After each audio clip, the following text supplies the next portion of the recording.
Rachel, hello. Hi, Susan. First of all, thanks that you took your time and that we could come here to see you. For us, also an exciting trip to come to Boulder, first time. And now let's jump into the topic you suggested. It's about the relation, the link between the mental and the physical. That's the first part. And the next part was that you wanted to tell us a little bit about stress and how stress impacts, the impact of stress on training. Mm-hmm. And we will start with the mental. Yeah. And I would like to ask you the first question, which is probably quite trivial. How come that you choose this topic at all? I think it's because the longer I've done the sport, the more I've recognised that there is a huge... You can't really separate the physical from the mental. And I think when I swam through high school, I didn't really get that. And, you know, I would train and I was great in training. But when it came to racing, I never got to show how well I was training, and I didn't really recognise that it was because, you know, I lost it on the mental side of things. And it's only now that I look back on it that I kind of see that I just didn't believe in myself enough, and I kind of cracked under the pressure. And as I've gone through my triathlon career and as I've turned professional and as I've been more successful, I almost put as much energy into preparing mentally as I do physically, because I've seen times where physically I probably shouldn't have had a good race, but because I've been mentally invested and determined, that I've been able to pull off a good race despite of a suboptimal physical preparation. That's interesting to hear, because it seems so that to be aware of the mental side of sports as such is a question of getting older. And do you remember an incident when you realized that a good performance depends on both or on the mental and the physical? I've recognized it in different ways, and so I always look at some of my Kona performances as a way to kind of contrast and see the benefits of kind of getting mentally stronger have had on my racing. And I look at the first time I went to Kona in 2009, I think it was naivety that really got me a good result and got me to 6th place. But for at least probably 1 or 2 years after that, I kind of lacked belief, and I knew I was okay, but I didn't really believe I didn't really believe that I kind of belonged amongst the top echelon of the sport, and I kind of didn't really feel like I belonged there. And it gradually dawned on me. I think there was a race where I came 4th, and I realised afterwards that I hadn't gone into that race really mentally prepared to go for the win. And that's a combination of mental preparation, self-belief. And so I kind of changed how I thought about things and how I prepared for things after that race. And it makes a big difference, yeah. And now when you know about all these and about the importance of the mental aspect, how does it influence your training? How does it influence your routine today?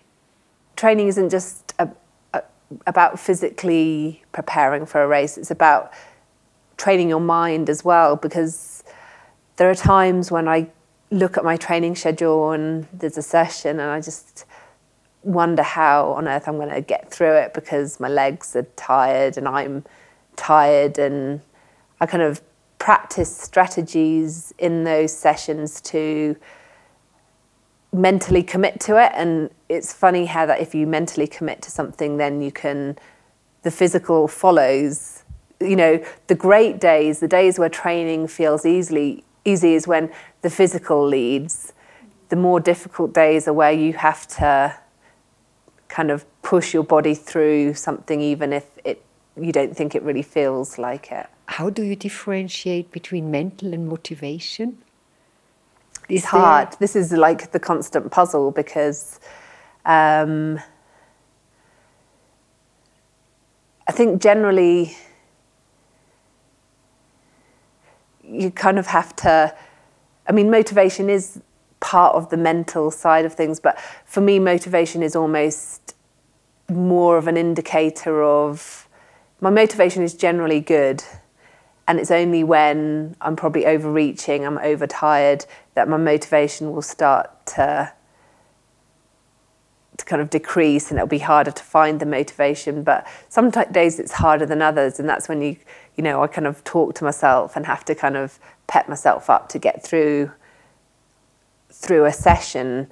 And if that session, sometimes it works, and I pull off a session that I didn't think I'd be able to do. Some days, I'll attempt it once or twice or 3 times, but if it doesn't happen, then I'm usually mentally strong enough to give it a good try. But if it's not happening, it's a good sign that today's not the day to do it and not to push through. And that's when I'll kind of back off and call it a day for that session, and then just put it behind me and then get on with it the next day. I would just wanted to know whether, when you're talking about the mental part, and that you try to somehow recall it, or to have a kind of a pattern or routine that you are able to get mental strength when you feel it's not there. There's a few different strategies. So sometimes it's not to think too much about it, because you can overthink anything, and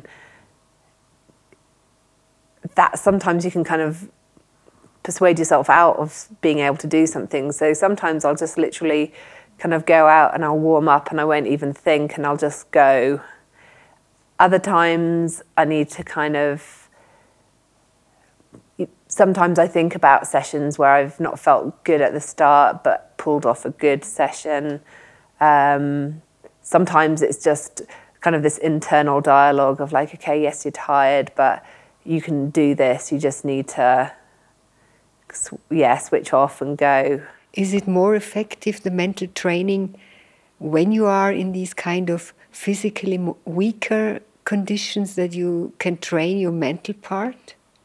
They're really useful for races to recall, because in any, especially when you're, in any sport, but in an Ironman, it's long enough that you're going to have good bits and bad bits, and the days where everything feels great are really rare. So you've always got to be prepared for the bits where you're not feeling very good, and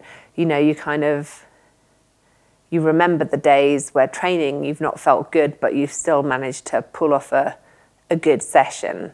And I really draw on those and make a note of them in the days leading up to a race. And we're pushing our bodies. It doesn't, sometimes it's much easier to endure the discomfort that comes with hard training than others. So it's learning to endure that discomfort even when you're not really in the mood for it. It's quite contradictory. It's probably a very special feeling for an endurance athlete, and to be able to endure this discomfort in a positive way. Yes, yeah, you kind of remember that on the days when it's not coming easy, and you kind of like, this is a good sign that it's hurting, because it means you're putting the effort in, and you're getting the benefits out of the training. And most of the time that's why we do it, because we kind of we like testing ourselves that way. But sometimes it isn't so easy to put up with it. So it's about pushing the limits. Yeah, and pushing. Yeah, and I think that's what drew me to an endurance sport to begin with. I liked the idea that, I used to be a sprinter when I was a swimmer, and it was over so quickly that your race could almost be over if you had a bad start. But what drew me to triathlon, on long distance triathlon, was the idea that you can you can have a bad patch or something can go wrong, but you can still make a success out of the race by how you deal with those bad patches. And that's what really appealed to begin with. And, you know, that's kind of what hooked me in, because it was like, oh, next time I can improve this or that. And yeah. And you feel this as a permanent process of improving since you started with triathlon? Yeah, I mean, definitely. Sometimes there've been good years and there've been more difficult years, but the difficult years or times have meant that, you know, I've used them in the future and it's kind of made me stronger mentally. So I think in the end, it's made me a better athlete and kind of given me more tools, mental tools to draw on when things don't go right. Do you think nowadays with this strong field of athletes that you win the race in the brain? I think the mental has a huge part to play, because I think you could look at athletes on the start line and we've probably all done pretty much the same training, and it's about how you cope with the pressure during the race and in the lead up to the race. And I think sometimes you can defeat yourself. It's not about other people. It's about what you're doing out there. Even though you're racing people, it's very individual. Well, it's individual when you're out there. There's a whole team of people around you at other times. But yeah, it's controlling the demons, you know, during the race that I think can make or break a race. Do you focus more on yourself and try to cut out the competitors? Oh, absolutely, yeah. Because I can't control what they're doing. And that's not to say, I'm always aware of my competition in a race, and, you know, I know my competitors, their strengths and weaknesses, and I think it would be negligent to ignore that, because I know what my strengths are, and you've got to kind of play to your strengths in order to try and win a race. But in the end, I can't control how someone else is swimming or biking or running, but I can control how I'm doing those things. So that's what I'm focusing on. Is your mental strength very much influenced by not the outcome of a race, but how it's going, the process of a race? If something doesn't go the way you expected it to go, is it disturbing, or do you prepare for this before or during training to envision this situation that you are not caught by surprise?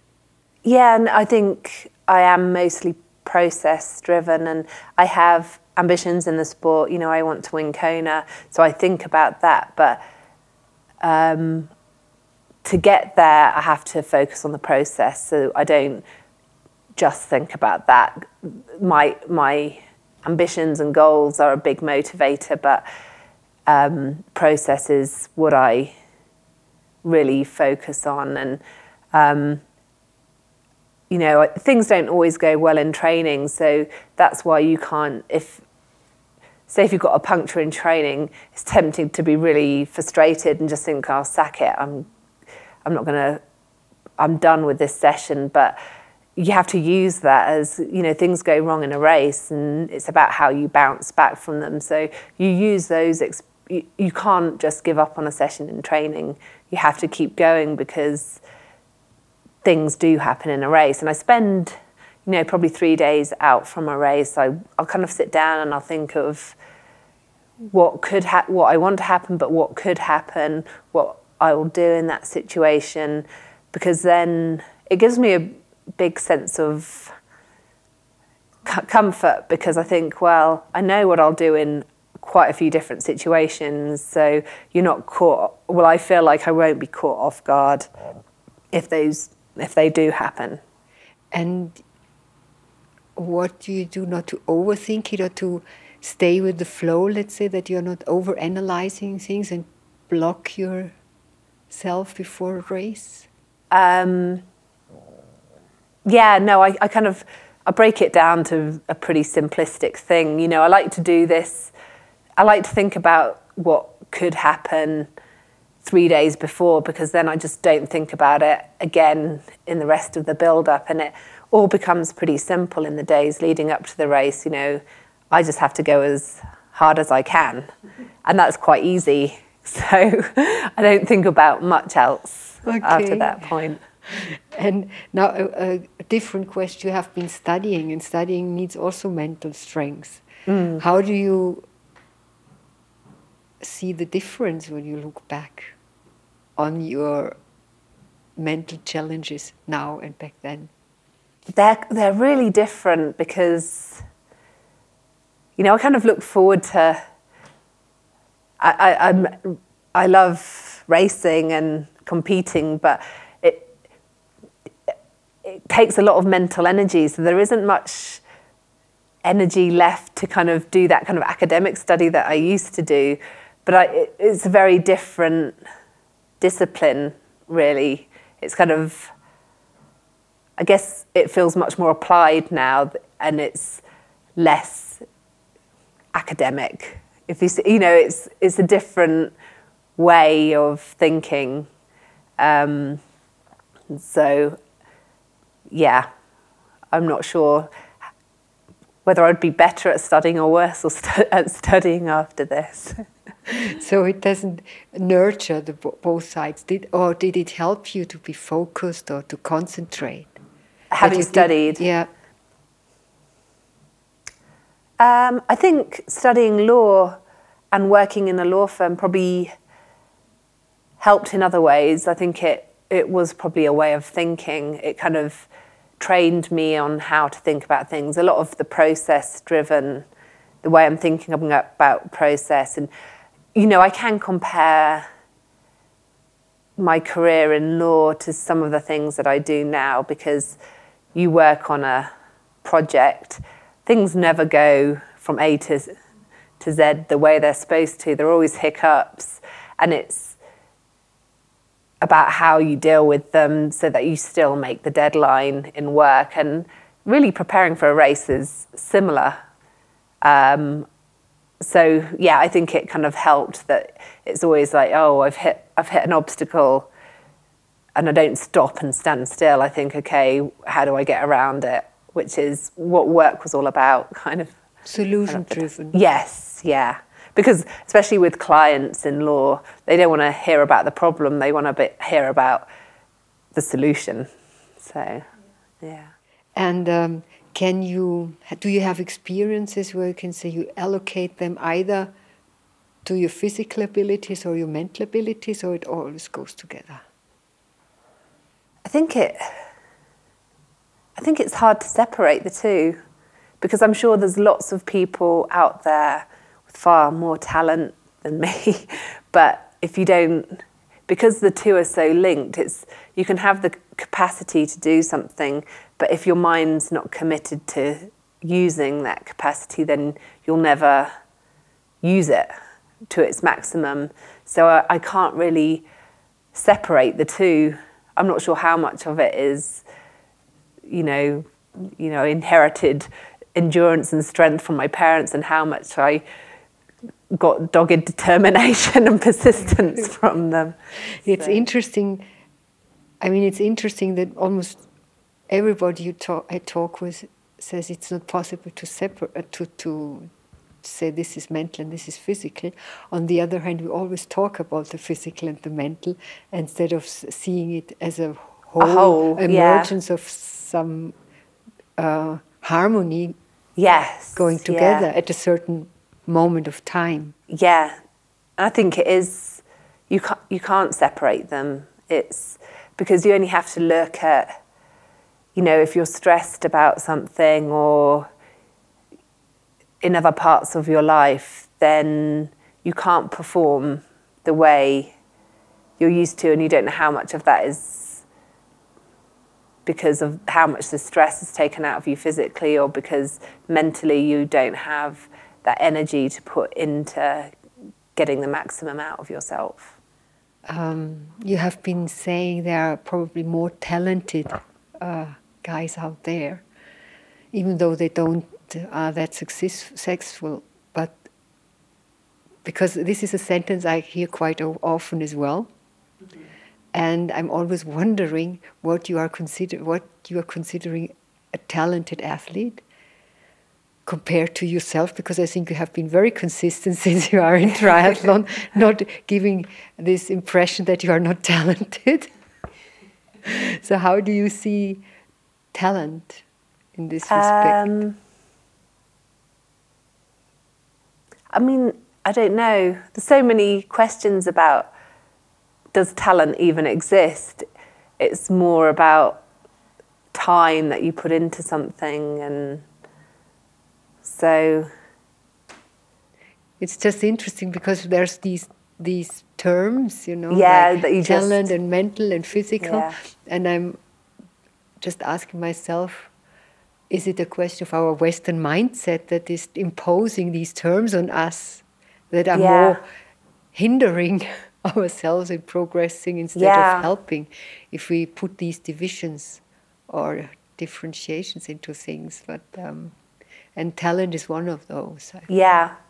I think I mean, I've been told one of my big motivators is, sometimes people tell me I can't do something. You know, I've been told I'm never going to be that strong on the bike because I don't have the long leg levers. And I'm just like, you can't tell me what my ceiling is. And I've been told, oh, you'll never run quicker than a 3:07 in a marathon because, and I was like, oh, you don't know anything about me. And most of the time I'm not driven by negativity, but I like proving people wrong. So that's less about, that's when you can kind of see the mental and the physical, because just because I mentally want to prove someone wrong doesn't mean that I can overcome a physical thing. But I think you have to have the two to kind of move forward. So it means that they nurture each other? Yes, yeah. So and you also feel that if you improve your physical fitness, that your mental or your self-confidence or mental strength is improving? Yeah, definitely. And can you do it the other way around? How did you do it? Because you said you experienced already that you have been in a race where you didn't feel fit or perfectly fit, and your mental power has been that strong that you managed to have a very good race. mean, I really think of something that I've drawn on a lot since is my preparation for 2010 Kona could not have been worse, really. Yes. You know, I spent the early part of the year until about May with my foot in a cast, and then I became anemic, and I didn't train over 15 hours a week for the 8 weeks leading up to the race, and somehow it took a few different things. You know, I kind of was able to forget about orthodox training, and I kind of committed to the new approach of training with my coach then. So we reduced my hours, and then it was like in that week before the race, I didn't even acknowledge that any of that had happened. I was like, that is not an excuse for not having a good race. And almost by not thinking about it and putting it out of my mind, it kind of was refreshing. I kind of got to the start line and I didn't have those doubts, which I would have done if I had allowed myself to think about the things that hadn't gone right in the year. And I think probably was 80% mental and 20% physical. So then that's something that I've used since, because, you know, I can realize how much you can kind of, you know, how much you can overcome if you stay mentally strong. And I didn't want to think about my preparation, because then when you do have the bad, if I hadn't been feeling good in the race, and I'm sure there were points in that race where I didn't feel good, you can kind of use it as an excuse to let yourself, oh, well, you know, I didn't ride over 4 hours, so it's okay to kind of stop trying a bit. Whereas I didn't think that. I just thought, whoever I was riding with, you just got to stay where you're doing. You know, I wanted to push myself to the maximum, and I didn't think once in that race of anything that had gone wrong in my training. It was just that one day and staying in the moment, which is something that a lot of people say, but the other things are a distraction and can draw away from what you're doing right then. But this is, I think, the most interesting part in this. How do you avoid thoughts taking over the lead? Or negative, not even negative, but thoughts that bring doubts. Do you know, it takes a lot of energy. That's what I mainly remember about preparing for that race, was like thinking, I've got a massive, the training, doing what I could in training was easy, but I almost had to kind of rest myself for that race week, because I knew that I had a massive mental obstacle to overcome, and I allocated myself energy to do that. And it sounds dramatic, but it was quite tiring to do. It was like a discipline. And that's why I kind of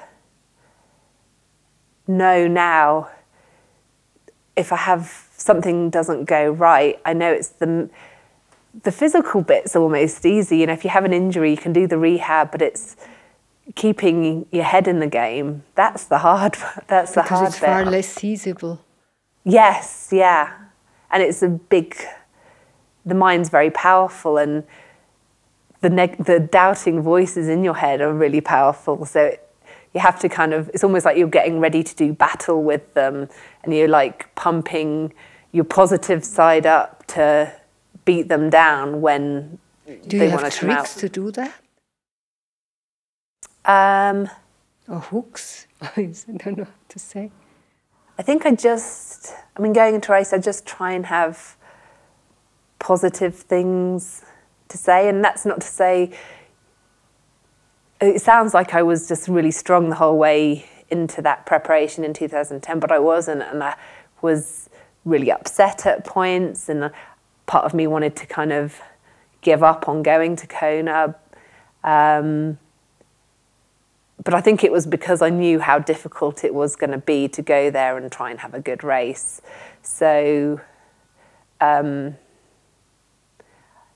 that's also something that's helped, because now I know I'm a bit more familiar with the mental roller coaster I'll go through. So you're kind of like, okay, this is when I do this. And there's this like seed in the back of my head. It's like, but in the end, it'll be okay. It's going to be a bit rough at points. And I think just having that belief, even if it's a tiny little voice when you're feeling down, it's enough to kind of get you through the rougher points, and then you are stronger at the end of it, and you can... If you compare 2010, it was last year, where I have been second, which race was more exhausting for you from a mental viewpoint? 2010. Was it clearly like this? Yes. I even look at the picture of me going over the finish line, and I look done, like mentally, just like, phew, I've done that. And I was exhausted. So this year, like I wanted to win, it wasn't like I had a smooth preparation for it, but maybe I was better prepared for that. But in 2010, like I can look at my 2009 finishing picture and I'm just elated. And you'd think, okay, I went one place better, I should be really pleased. But I think I'm too tired to be pleased. I just look slightly relieved that I'm over the finish line. And how long does it take you to recover from these kind of exhaustions? I think in 2010 I'll keep going back to that, but I think I learnt some lessons from it, and because I did go and try and race again in Arizona later that year, and you know, I'd talked to my coach at the time, and he's like, "Oh, you're so physically fresh because you were injured at the beginning of the year, and you couldn't train hard over the summer, so you'll be really fresh for Arizona." But that completely neglected to take into account how mentally exhausting that year had been because of the setbacks, and chivying myself up to kind of get back to training. And I went to Arizona, but I just felt very tired. So I think there's a mental recovery and the physical recovery. And I'm pretty certain, like, physically it takes me 2 or 3 weeks to get over a race. Sometimes mentally I'm recovered far more quickly. But the more difficult, the more little obstacles you've come upon preparing for a race, sometimes that can just mean that you're a bit mentally fried by the time the race is done, and you just need a bit more time to kind of recover. It's tiring. It's a lot of commitment that you put into it. Is it a tiredness that makes you, that you, for example, cannot read, or that you cannot focus on something besides the sport? I mean, watching a movie or doing something else, or is it a different kind of exhaustion? I think probably it's a combination. I almost crave doing things really different things, whether that's, go up into the mountains and just go walking, and things that aren't swim, bike and running. I'm actually, I love that time in the week after a race, I'm pretty much not good for anything. My concentration span is about 2 seconds. But as I kind of start to recover, I actually crave a bit of diversity in my life, and that's kind of what re-energizes me more than anything. So yeah, it's kind of almost like you need to feed the other parts of your personality, because especially going into the major races, your world gets smaller and smaller, and you're just focused onto this little point, and you don't get to kind of nurture the other parts of your life. And that's really important to kind of have that, especially because that's what re-energizes me at the beginning of the year and means, okay, I'm ready to kind of, it's like a pressure pot, because as the year goes on, you get more and more focused. And if you're not refreshed at the beginning of the year, you just won't have the mental energy just to keep going and going and going. Which kind of stress, or how do you define stress, or when do you define stress as a negative impact, and which kind of stress is mostly disturbing for you?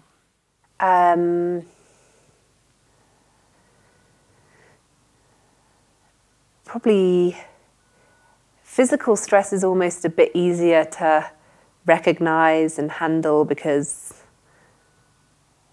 you know what you've done, you know when you've reached a point.